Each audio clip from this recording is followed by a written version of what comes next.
जय हिंद दोस्तों, ज्ञान बिंदु जीएस एकेडमी टेस्ट सीरीज में आपका स्वागत करते हैं। और यह टेस्ट दोस्तों आने वाले एग्जाम के लिए बीपीएससी, बीएसएससी, बिहार दरोगा, railway, Bihar police test series number 33 आप देख रहे हैं।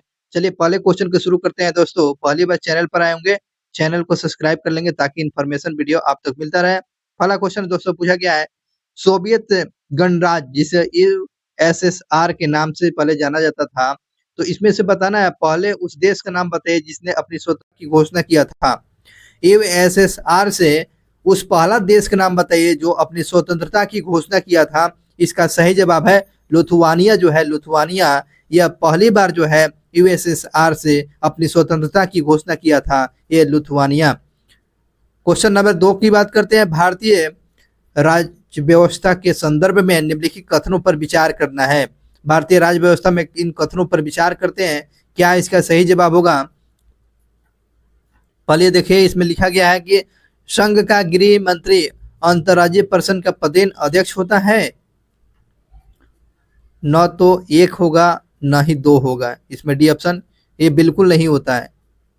और भारत का प्रधानमंत्री सभी आंचलिक परिषदों का अध्यक्ष होता है, तो ये बिल्कुल गलत है। ये दोनों गलत बात है। स्टेटमेंट न 1 होगा न 2 होगा।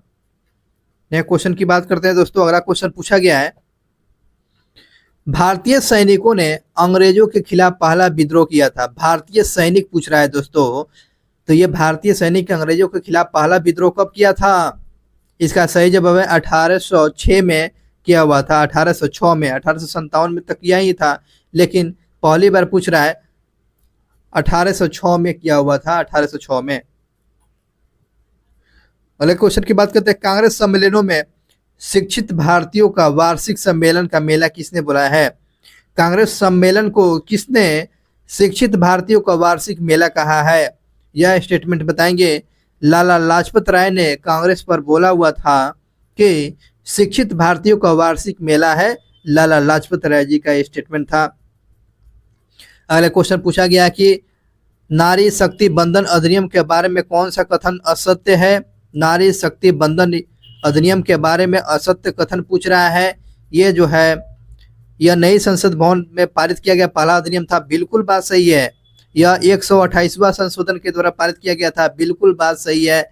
लेकिन याद रखेंगे, लोकसभा, राज्यसभा तथा विधानसभा में 33% आरक्षण का प्रावधान किया गया। ये जो है ये नहीं किया गया है। महिलाओं को 33% आरक्षण दिया जाएगा, लेकिन लोकसभा, राज्यसभा या विधान परिषदों के बारे में जानकारी नहीं दिया गया है। ये बिल्कुल गलत हो जाएगा।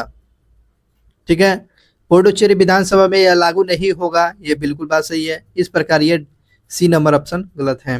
अगले क्वेश्चन की बात करते हैं, मंत्रिमंडलीय प्रणाली में किस देश के संविधान से लिया गया है। ये मंत्रिमंडलीय प्रणाली किस देश के संविधान से ग्रहण किया गया है दोस्तों, तो ये मंत्रिमंडलीय प्रणाली ये ब्रिटेन से अपनाया गया है। मंत्रिमंडलीय शासन प्रणाली किस देश से अपनाया गया है, तो ये ब्रिटेन से अपनाया गया है। निम्नलिखित में से कौन सा संघात्मक शासन प्रणाली के लक्षण नहीं है। संघात्मक शासन प्रणाली के लक्षण पूछ रहा है, इसमें नहीं होगा। लिखित संविधान तो है ही, स्वतंत्र न्यायपालिका है, केंद्र और राज्य के बीच में शक्तियों का विभाजन बिल्कुल है, लेकिन यह संघात्मक शासन प्रणाली का लोकसभा और राज्यसभा का अस्तित्व, ये बिल्कुल गलत बात है। चलिए अगले क्वेश्चन पर चलते हैं।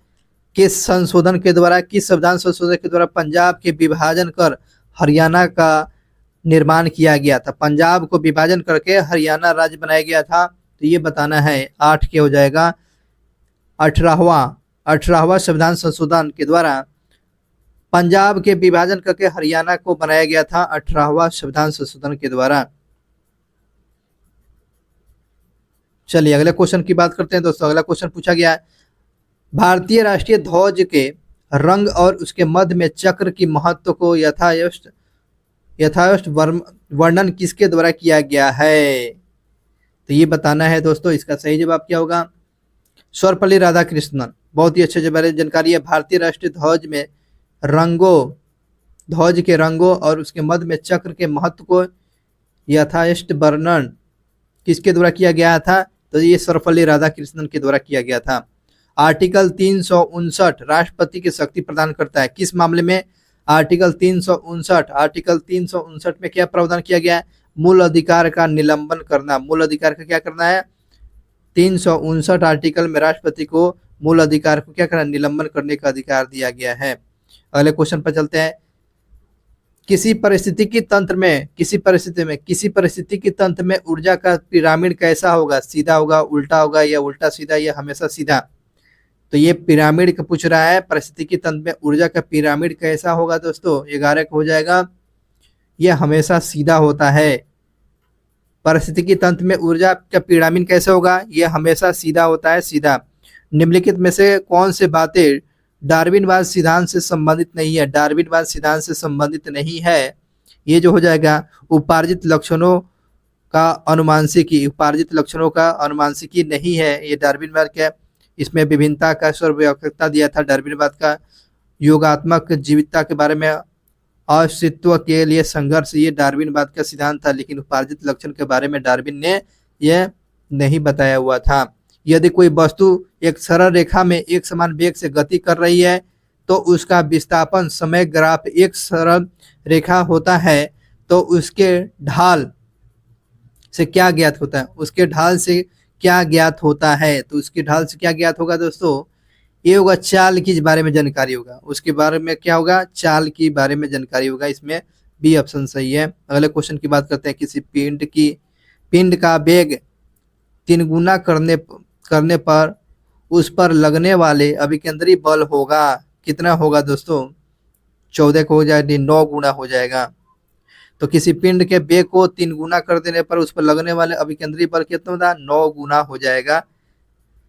अगले क्वेश्चन की बात करते हैं। मिथेल एल्कोहल का शुद्धिकरण किस विधि के द्वारा किया जाता है? मिथेल एल्कोहल को जो है किस विधि के द्वारा शुद्ध किया जाता है? 15 का सही जवाब बताएंगे। 15 का हो जाएगा भाप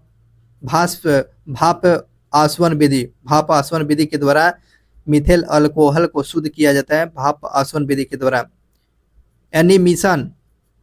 एनीमिया होगा ना, एनीमिया होगा, ये एनीमिशन लिख दिया है।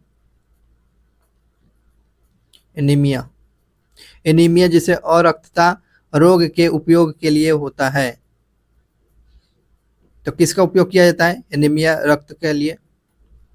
इसको ज्ञात करने के लिए दोस्तों रेडियो सक्रियता लोहा, बिल्कुल सही बात है। एनीमिया के ज्ञात करने के लिए रेडियो सक्रियता लोहा का प्रयोग किया जाता है। अगले क्वेश्चन की बात करते हैं। Ca++ परमाणु संख्या कितना होगा? तो इसका परमाणु संख्या बताएंगे दोस्तों। इसका परमाणु संख्या कितना होगा? 17 का। 17 का सही जवाब होगा 18 हो जाएगा। क्लोरीन के बारे में पूछ रहा है। चलिए आगे बात करते हैं। अगला क्वेश्चन पूछा गया है, क्षार फिनोल नेप्थेनिल को किस रंग में परिवर्तित करता है? तो ये गुलाबी रंग में, लाल रंग में, नीला, किस रूप में यह परिवर्तित रहता है? 18 का क्या होगा दोस्तों? 18 का यह गुलाबी रंग में। क्षार नेप्थेनिलेन को किस रंग में परिवर्तित करता है? तो ये गुलाबी रंग में परिवर्तित करता है, गुलाबी रंग में। इसका सही जवाब होगा गुलाबी रंग। चलिए अगले क्वेश्चन की बात करते हैं। गैल्वेनीकरण में किस धातु पर जस्ता का परत चढ़ाया जाता है? गैल्वेनीकरण में धातु पर जस्ता का परत चढ़ाया जाता है। इसका सही जवाब क्या होगा? तो लोहा पर जो है गैल्वेनीकरण पर जस्ता का धातु चढ़ाया जाता है, लोहा पर। अगले क्वेश्चन की बात करते हैं। एजुराइट किस धातु का अयस्क है? एजुराइट जो है किस धातु का अयस्क पूछ रहा है। इसका सही जवाब होगा कॉपर का एजुराइट अयस्क है। कृत्रिम विधि के द्वारा नाइट्रोजन का यौगीकरण किस विधि के द्वारा किया जाता है? कृत्रिम विधि के द्वारा नाइट्रोजन का यौगीकरण किस विधि के द्वारा किया जाता है? 21 का सही जवाब होगा हैबर विधि, एचिंसन विधि। हैबर विधि और एचिंसन विधि, इस प्रकार ये नहीं, इसमें हो जाएगा सी, एचिंसन विधि नहीं होगा। 21 का हो जाएगा डी, इसमें होगा एचिंसन विधि नहीं होगा दोस्तों। और हैबर विधि वर्कलैंड आइड विधि के द्वारा। तो क्वेश्चन एक बार और देखेंगे। कृत्रिम विधि के द्वारा नाइट्रोजन का यौगीकरण किस विधि के द्वारा? हैबर विधि, वर्कलैंड आइड विधि के द्वारा। इस प्रकार ये C number option, D number option सही है। अगले क्वेश्चन पर चलते हैं। सीमेंट के अपघटन में, सीमेंट के अपघटन में सर्वाधिक मात्रा में उपस्थित होता है, सीमेंट के अपघटन में सर्वाधिक मात्रा में उपस्थित होता है, क्या उपस्थित होता है दोस्तों? ये CaO सबसे ज्यादा उपस्थित होता है, CaO उपस्थित सबसे ज्यादा होता है।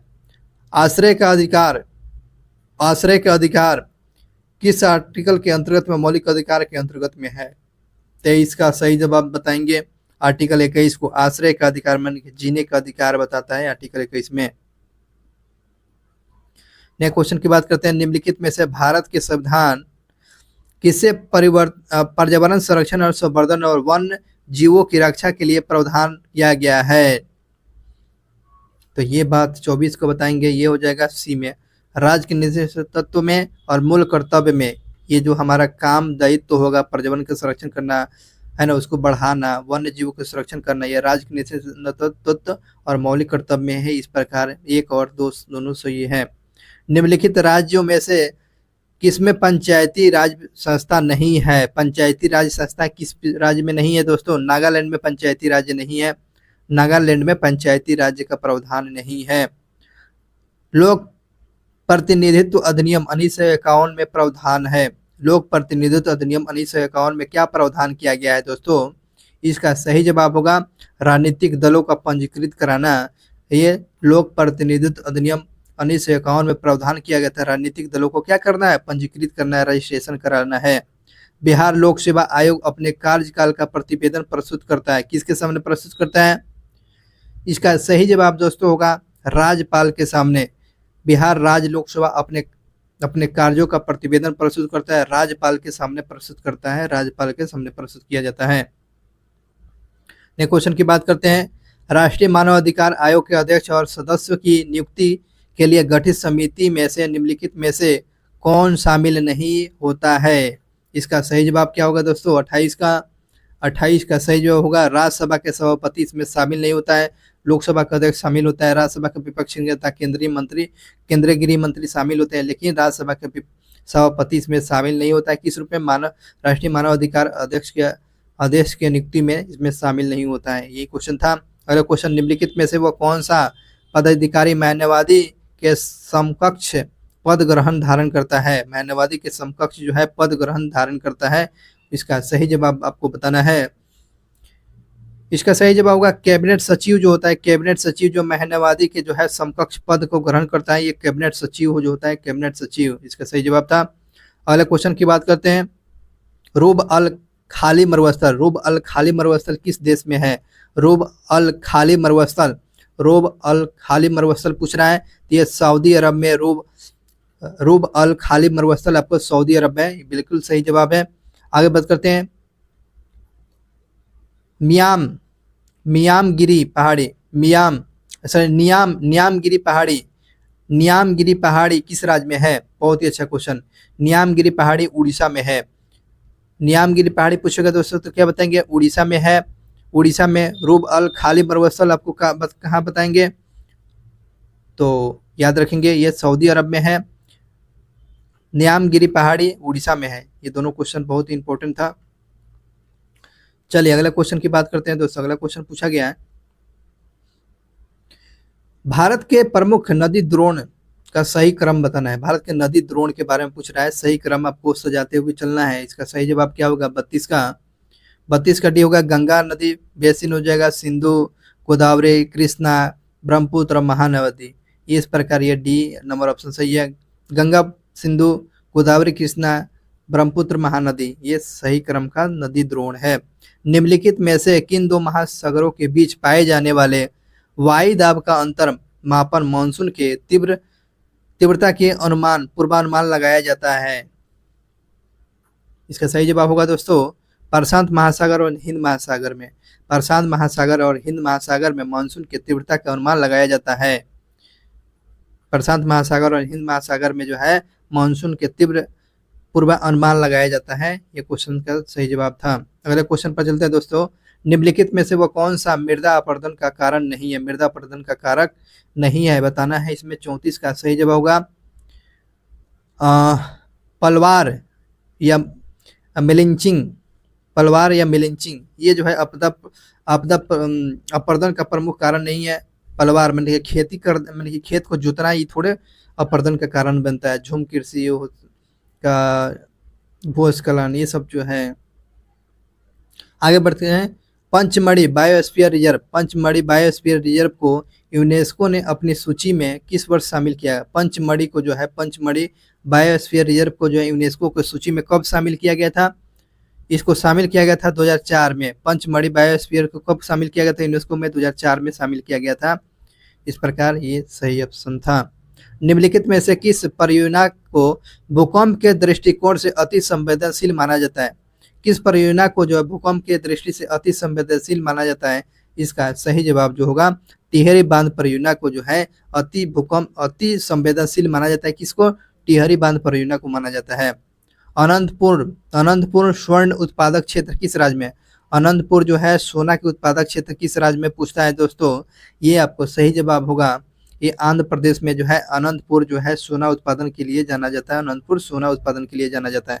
अगला क्वेश्चन की बात करते हैं। भारत के सौर उत्पादन राज्य का सही अवरोही क्रम बताना है। भारत के सौर ऊर्जा उत्पादक राज्य में सही अवरोही क्रम बताना है। इसका सही जवाब दोस्तों कर्नाटक हो जाएगा पहले नंबर पर, उसके बाद तेलंगाना हो गया 2 नंबर पर, उसके बाद बात करते हैं राजस्थान तीसरे नंबर पर हो गया, चौथे नंबर पर आंध्र प्रदेश हो गया, 5वें नंबर पर हो जाएगा 1 नंबर पर तेलंगाना, हाँ ये तमिलनाडु हो जाएगा। इस प्रकार ये सी नंबर ऑप्शन सही है सौर ऊर्जा के उत्पादक में। चलिए अगले क्वेश्चन की बात करते हैं। कोंकण रेलवे में सर्वाधिक लंबाई किस राज्य में? कोंकण रेलवे में सबसे ज्यादा लंबाई किस राज्य में है? तो ये जो हो जाएगा महाराष्ट्र में। कोंकण रेलवे लाइन सबसे ज्यादा विस्तार किस में है? तो ये महाराष्ट्र में। 2011 के जनगणना के अनुसार अनुसूचित जाति की जनसंख्या परसेंट कितना रहा है? अनुसूचित जातियों की जनसंख्या परसेंट के बारे में पूछ रहा है। 40 का सही जवाब होगा 8.6%। अनुसूचित जातियों का परसेंट कितना परसेंट? 8.6% रहा है। 8.6% अनुसूचित जातियों की संख्या रहा है। नेक्स्ट क्वेश्चन की बात करते हैं।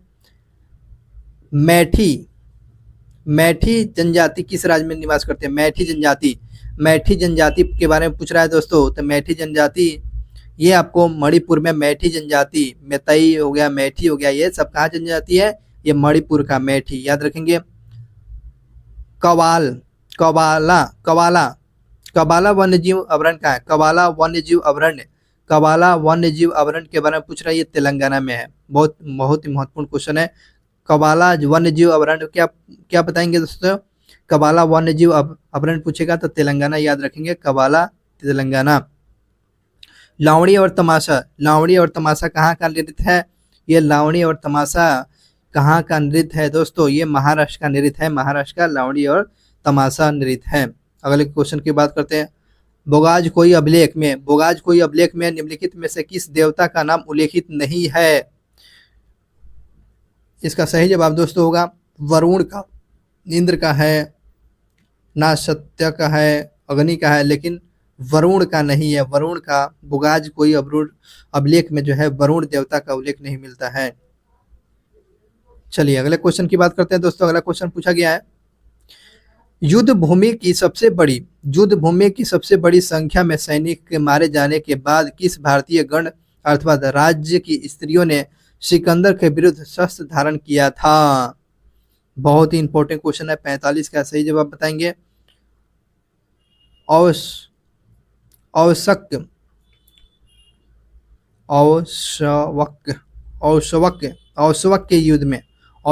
के युद्ध में जो है ये सिकंदर के विरुद्ध जो है भारतीय महिला ने शस्त्र धारण किया था। औशक। चलिए अगले क्वेश्चन की बात करते हैं। गौतम बुद्ध के द्वारा किसके माध्यम से दुख निरोध का उपाय बताया है? किसके माध्यम से दुख निरोध का उपाय बताया हुआ है? तो ये बात बताना है। इसका सही जवाब होगा 4 आर्य सत्य से बताया हुआ है। 4 आर्य सत्य से इन्होंने बुद्ध ने अपने 4 आर्य सत्य से दुख निरोध का उपाय बताया हुआ है। चोरी न करना, धन का संपत्ति न रखना, झूठ नहीं बोलना, ये हो गया, उसी पर बताए हुए थे। निम्नलिखित में से अशोक के किस अभिलेख का विषय प्रशासनिक नहीं है? अशोक के किस अभिलेख का विषय प्रशासनिक नहीं है? अशोक के किस अभिलेख का विषय प्रशासनिक नहीं है? बहुत ही अच्छा क्वेश्चन है दोस्तों। इसमें बताना है रोमनदेई का अभिलेख। रोमनदेई का जो अभिलेख में है जो प्रशासनिक विषय में जानकारी नहीं बताता है। रोमनदेई का अभिलेख में प्रशासनिक के विषय में जानकारी नहीं मिलती है अशोक के अभिलेख में, रोमनदेई में। गुप्त काल में महाबलाधिकृत होता था। गुप्त काल में महाबलाधिकृत हुआ करता था। क्या हुआ करता था? गुप्त काल में महाबलाधिकृत हुआ करता था। ये जो हुआ करता था सेनापति हुआ करता था। गुप्त काल में महाबलाधिकृत हुआ करता था सेनापति, इसका सही जवाब होगा। अगले क्वेश्चन पर चलिएगा दोस्तों। निम्नलिखित में से बताना है किस साहित्य की रचना शाहजहां के समय में नहीं हुआ है? शाहजहां के समय में किसकी रचना नहीं हुआ है? तो ये इसका सही जवाब होगा ए नंबर ऑप्शन सही है, फतुताह ए आलमगीरी। फतुताह ए आलमगीरी जो है ये शाहजहां के समय में नहीं लिखा गया था। चलिए अगले क्वेश्चन देखेंगे। किस सल्तनत कालीन शासक का उपनाम जौन खान था? किस सल्तनत कालीन शासक का नाम जौन खान। जौन खान किसका नाम था दोस्तों? तो जौन खान तो मोहम्मद बिन तुगलक का नाम जौन खान था। मोहम्मद बिन तुगलक का नाम क्या था? जौन खान था। इस क्वेश्चन को याद रखेंगे। दुरई सराय की संधि। दुरई सराय की संधि। दुरई सराय की संधि के संबंध में पूछ रहा है। ये विजयनगर से है, मुगल सम्राट से, या बहमनी या मराठा से? दुरई सराय संधि। दुरई सराय संधि किससे संबंधित है? यह मराठा साम्राज्य से संबंधित है। दुरई सराय संधि जो है मराठा साम्राज्य से संबंधित ये संधि है। अगले क्वेश्चन की बात करते हैं। सेरेजेवा के संधि। सेरेजेवा का युद्ध किसके बीच में हुआ था? सेरेजेवा का युद्ध किसके बीच में हुआ था दोस्तों? यह सेरेजेवा का युद्ध जो हुआ था ऑस्ट्रिया और पारसा के बीच में। ऑस्ट्रिया और पारसा के बीच में सेरेजेवा का युद्ध हुआ था। सेरेजेवा का युद्ध पूछेगा तो क्या बताएंगे? ऑस्ट्रिया और पारसा के बीच में होता। कांग्रेस के किस अधिवेशन के दौरान?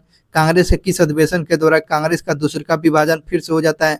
कांग्रेस के कौन सा अधिवेशन के बाद दूसरे का विभाजन होता है कांग्रेस का? इसका सही जवाब होगा 1918 के बम्बई के विशेष अधिवेशन में कांग्रेस में दूसरे का फुट होता है। सूरत में तो पहला फुट हुआ था 1907 में। दूसरे का विभाजन जो होता है कांग्रेस में कब? 1918 में होता है। अगले क्वेश्चन की बात करते हैं। भारतीय स्वतंत्रता के दौरान शाही विद्रोह 18 फरवरी से लेकर 23 फरवरी 1946 में आत्मसमर्पण की सलाह किस भारतीय नेता के द्वारा कराया गया था? इस प्रकार याद रखेंगे। 54 का सही जवाब होगा दोस्तों डी नंबर ऑप्शन हो जाएगा, मोहम्मद अली जिन्ना और सरदार वल्लभ भाई पटेल के। ये याद रखेंगे। शाही विद्रोह जो हुआ था 1946 में आत्मसमर्पण की सलाह जो किया गया था मोहम्मद अली जिन्ना और सरदार वल्लभ भाई पटेल के सहयोग से आत्मसमर्पण शाही नौसेना को कराया गया था। नेक्स्ट क्वेश्चन की बात करते हैं दोस्तों। निम्नलिखित में से किस अधिनियम के तहत केंद्रीय विधान परिषद में सरकारी सदस्यों की बहुमत की व्यवस्था रखी गई? तो प्रांतीय विधान परिषद में गैर सरकारी सदस्यों के बहुमत की व्यवस्था किया गया था। तो इसका सही जवाब बताएंगे 55 का सही जवाब होगा मार्ले मिंटो सुधार 1909 में किया गया था। नेक्स्ट क्वेश्चन की बात करते हैं। त्रिभुजाकार ठोस में गुरुत्व केंद्र की स्थिति क्या रहेगी? त्रिभुजाकार ठोस में गुरुत्व केंद्र का स्थिति क्या रहेगा? तो ये होगा माध्यमिकाओं का काटन बिंदु पर हो जाए। माध्यमिकाओं का जो है ये त्रिभुजाकार माध्यमिका ये सब यहाँ पर होगा। यहाँ पर जो है गुरुत्वाकर्षण का केंद्र होगा माध्यमिकाओं के काटन बिंदु पर होगा। Next question. असंजक बल लगता है किस पर लगता है दोस्तों? ये जो होगा दो विभिन्न पदार्थों के अणुओं के मध्य में लगता है। दो विभिन्न पदार्थों के अणुओं के बीच में असंजक बल लगता है। जैसे कि गोंद से जो है कागज का चिपक जाना, ये असंजक बल हो गया, ये बात था। अगले क्वेश्चन की बात करते हैं। ध्वनि की चाल गैसों के घनत्व अथवा अनुभार के होता है। ध्वनि की चाल गैसों के घनत्व अथवा अनुभार में होती है। इसका सही जवाब दोस्तों होगा वर्गमूल के व्युत्क्रमणपाती होता है। वर्गमूल के व्युत्क्रमणपाती ध्वनि के चाल गैसों के घनत्व अथवा अनुभार के होता है, वर्गमूल के व्युत्क्रमणपाती होता है। नेक्स्ट क्वेश्चन, निम्नलिखित में से किसे प्रकाश का विद्युत चुंबकीय तरंग सिद्धांत की व्याख्या नहीं होता है? प्रकाश के विद्युत चुंबकीय तरंग सिद्धांत का व्याख्या नहीं करता है, तो इसका सही जवाब बताएंगे। इनमें से कोई नहीं होगा, इसमें से कोई नहीं है, डी नंबर ऑप्शन दिया हुआ है। चलिए अगले क्वेश्चन की बात करते हैं। आधुनिक इलेक्ट्रॉन सिद्धांत में से कौन सा वैज्ञानिक संबंधित नहीं है? आधुनिक इलेक्ट्रॉनिक सिद्धांत के बारे में पूछ रहा है, इसमें से वैज्ञानिक नहीं है, कौन सा वैज्ञानिक इसमें नहीं है? तो आधुनिक इलेक्ट्रॉनिक सिद्धांत में जो है बेंजामिन फ्रैंकलिन नहीं थे, बेंजामिन फ्रैंकलिन नहीं थे। ओम के नियम के अनुसार निम्न में कौन सा राशि स्थिर होता है? ओम के नियम में कौन सा राशि स्थिर होता है? ये क्वेश्चन पूछ रहा है, कौन सी राशि स्थिर होता है ओम के नियम में? चलिए इसका सही जवाब होगा दोस्तों ताप जो होता है, ओम के नियम में तापमान क्या होता है? स्थिर होता है। रोहिंटन बारिया ट्रॉफी का संबंध, रोहिंटन बारिया का संबंध किस खेल से संबंधित है? रोहिंटन बारिया ट्रॉफी किससे संबंधित है? तो ये क्रिकेट से संबंधित है। रोहिंटन बारिया ट्रॉफी का संबंध किस गेम से है? तो ये आपको याद रखेंगे, क्रिकेट से संबंधित है। क्रिकेट से रोहिंटन बारिया ट्रॉफी दिया जाता है। इंपॉर्टेंट क्वेश्चन था दोस्तों, नया क्वेश्चन देखने को मिला। पतियों का विकास हुआ है, पतियों का विकास हुआ है। तो पतियों का विकास जो हुआ है शीर्षस्थ विभाजीय ऊतक के द्वारा पतियों का विभाजित होता है। ये ऑप्शन नंबर ये सही है। आर्थराइटिस रोग किस अंग को प्रभावित करता है? आर्थराइटिस रोग जो है किसको प्रभावित करता है? तो आर्थराइटिस जो हड्डियों से संबंधित होने वाला रोग है। आर्थराइटिस रोग ये हड्डियों को प्रभावित करने वाला रोग है। सीमेंट के निर्माण के लिए कौन सा उत्तरदायी होता है? सीमेंट के ऊपर सीमेंट होगा ना, सीमेंट के माने स्पर्म के निर्माण करने के लिए, जिसे वीर्य बोला जाता है, तो स्पर्म के निर्माण के लिए उत्तरदायी कौन सा होता है? तो इसका सही जवाब होगा दोस्तों, इसमें से सभी होगा। प्रोस्टेट ग्रंथि हो जाएगा, शुक्राणु हो जाएगा, क्राउपर ग्रंथि हो जाएगा, काउफर ग्रंथि हो गया। इस प्रकार इसमें सभी ग्रंथियां सीमेंट के निर्माण के लिए उत्तरदायी है। डी नंबर ऑप्शन सही होगा। अगले क्वेश्चन, निम्नलिखित में से कौन सा विकल्प विषम है? 66 की बात करते हैं, इसमें से विषम कौन सा होगा? समुद्री खीरा विषम है, समुद्री घोड़ा, मेढक, बंदर, इसमें से विषम क्या होगा? समुद्री खीरा। निम्नलिखित में से वो कौन सा नाइट्रोजन स्थिरीकरण का जीवाणु नहीं है? नाइट्रोजन स्थिरीकरण का जीवाणु इसमें से पूछ रहा है, इसमें से सही जवाब क्या होगा? इसका सही जवाब होगा ई कोलाई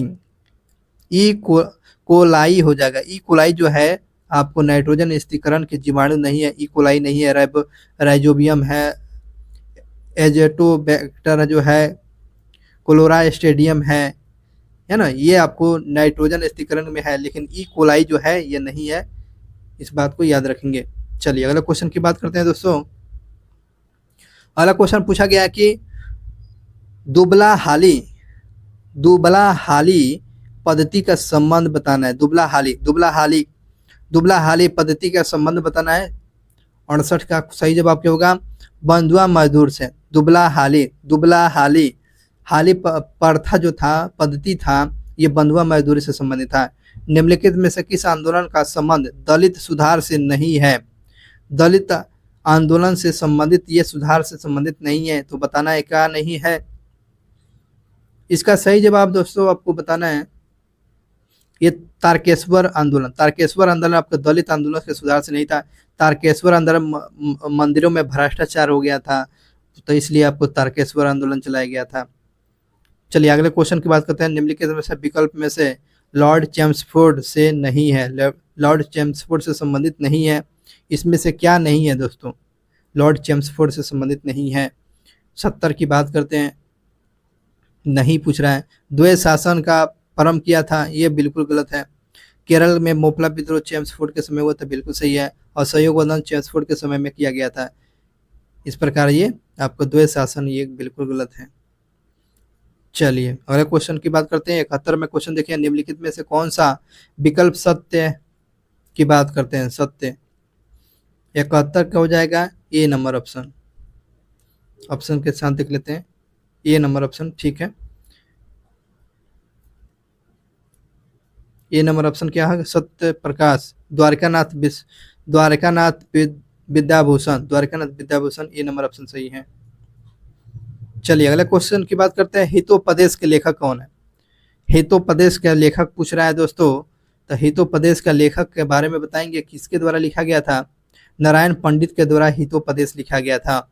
अमेरिकी स्वतंत्रता संग्राम का तत्कालीन कारण क्या हुआ था? अमेरिकी स्वतंत्रता संग्राम का तत्कालीन कारण क्या था?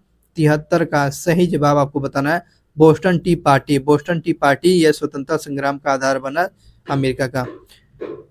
नेक्स्ट क्वेश्चन की बात करते हैं दोस्तों, इसमें बताना है 74 का भारत के मंदिरों से संबंधित किए गए कथनों में से कौन सा कथन सत्य है? 74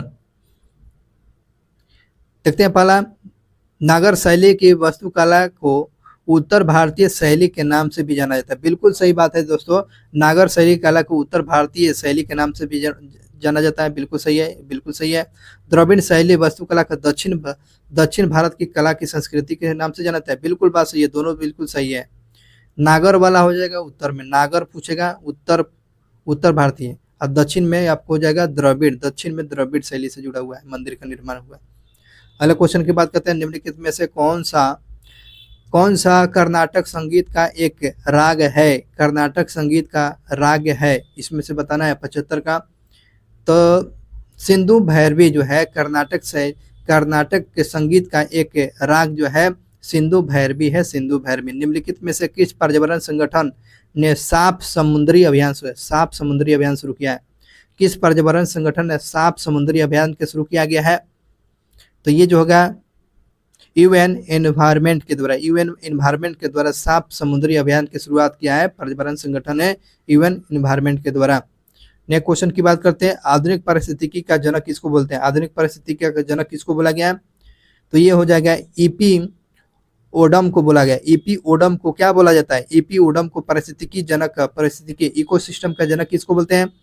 ईपी ओडम को बोला जाता है, ईपी ओडम को बोला जाता है। राष्ट्रीय जैविक विविधता कार्यक्रम को कब लागू किया गया था? राष्ट्रीय जैविक विविधता का कार्यक्रम को लागू किया गया था। इसका सही जवाब क्या होगा? 2008 में राष्ट्रीय जैव विविधता कार्यक्रम की शुरुआत किया गया था 2008 में। और पारिस्थितिकी तंत्र का जनक होगा ईपी ओडम को, ईपी ओडम। नेक्स्ट क्वेश्चन, एक नेटवर्क वातावरण में डैश जो सर्वर नहीं है, एक नेटवर्क व्यवस्था में जो है कौन सर्वर नहीं है? इसमें सर्वर में नहीं है कौन सा?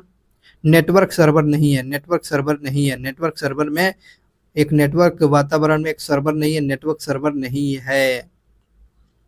चलिए अगला क्वेश्चन की बात करते हैं। डैश प्रिंटर एक समय में एक से अधिक कैरेक्टर्स प्रिंट नहीं कर सकता है।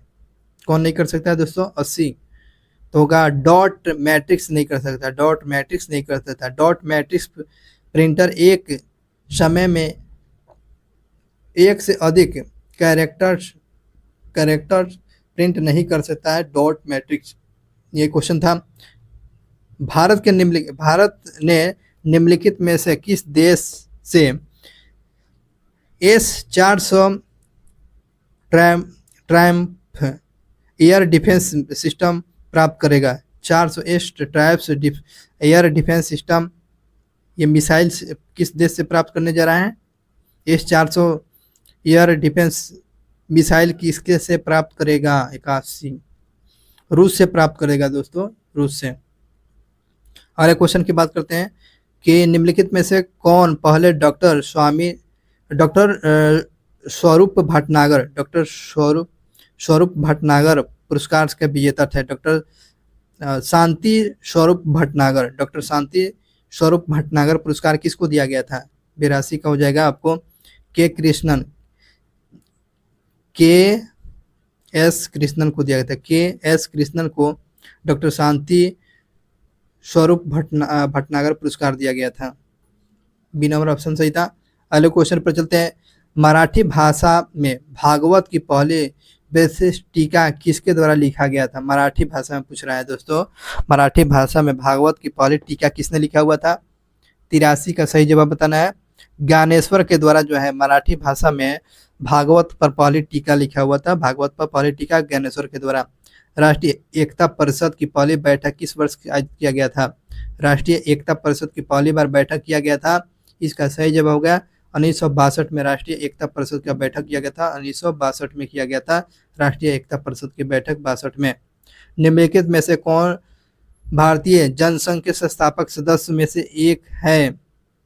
जनसंघ के संस्थापक में से एक व्यक्ति है, 85 का हो जाएगा श्यामा प्रसाद मुखर्जी। जनसंघ के संस्थापक सदस्य में से एक व्यक्ति का नाम बताना था, इसमें श्यामा प्रसाद मुखर्जी थे। चलिए अगले क्वेश्चन की बात करते हैं। अर्जुन पुरस्कार विजेता विनेश फोगाट किस खेल से संबंधित है? विनेश फोगाट जो है यह किस खेल से संबंधित है? ये कुश्ती खेलती है और विनेश फोगाट जो है अब चुनाव लड़ने भी जा रही है। कांग्रेस पार्टी के सदस्यता ले लिया है, हरियाणा में चुनाव, हरियाणा से इनका संबंध है। किस अंतर्राष्ट्रीय संगठन ने गीता गोपीनाथ को पहली महिला मुख्य अर्थशास्त्री नियुक्त किया गया है? अंतर्राष्ट्रीय संगठन जो गीता गोपीनाथ को पहली महिला मुख्य अर्थशास्त्री नियुक्त किया है, तो बताना है किस में नियुक्त किया गया है? तो IMF में यह नियुक्त किया गया है। गीता गोपीनाथ जो है IMF में नियुक्त होने वाली महिला बनी हुई है।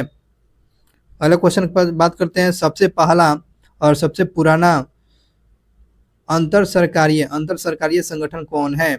सबसे पहला और सबसे पुराना अंतर सरकारी संगठन का नाम बताना है, क्या है? ये हो जाएगा central commission for navigation on the Rhine, ये सबसे पुराना है। डी नंबर ऑप्शन सही है। अगले क्वेश्चन पर चलते हैं दोस्तों। अगला क्वेश्चन पूछा गया है कि निम्नलिखित में से पोलैंड की राष्ट्रीय मुद्रा क्या है? पोलैंड की राष्ट्रीय मुद्रा पूछ रहा है। पोलैंड का राष्ट्रीय मुद्रा का नाम पूछ रहा है दोस्तों, इसका सही जवाब क्या होगा? जोलोट्री जो है पोलैंड की मुद्रा है। जोलोट्री कहाँ की मुद्रा है? तो पोलैंड की। आरक्षित मुद्रा को दर्शाया जाता है, आरक्षित मुद्रा को दर्शाया जाता है, किस में दर्शाया जाता है दोस्तों? आरक्षित मुद्रा को जो है MO से दर्शाया जाता है, MO से दर्शाया जाता है। आरक्षित मुद्रा को किससे दर्शाता है? MO से दर्शाया जाता है। पूर्ण रूपेण भारतीय के द्वारा स्थापित द्वारा संचालित पहला बैंक का नाम क्या है? पूर्ण रूपेण भारतीय रूप से स्थापित संचालित पहला बैंक का नाम क्या होगा? इसका सही जवाब होगा पंजाब नेशनल बैंक जो है पूर्णतः रूपे भारतीय के द्वारा स्थापित संचालित पहला बैंक था पंजाब नेशनल बैंक। चलिए नेक्स्ट क्वेश्चन की बात करते हैं दोस्तों।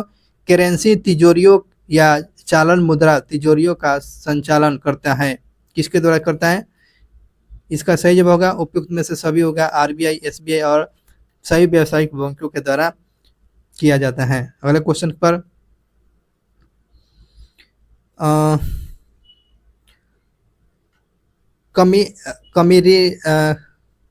कौन सा इसमें से पेपर खरीदा नहीं जाता है?